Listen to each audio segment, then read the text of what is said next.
What's up guys, it's George with the It Dad, and today I'm going to show you how to use chapstick.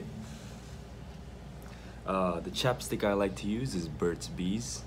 I like it because I like the name Burt, and bees make honey, and honey is sweet, and we all like sweet. I like to use chapstick because it's small enough to fit in your suitcase, your fanny pack, and this pocket. I never know what to put in there, so now I do. Chapstick. How to use chapstick? Let's get started. First, you take off the cap, and I like to go left to right.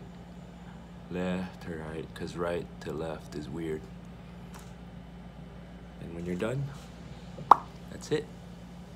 Easy. Stay tuned for my next video. I'm going to show you how to apply eye drops. Alright, see you guys.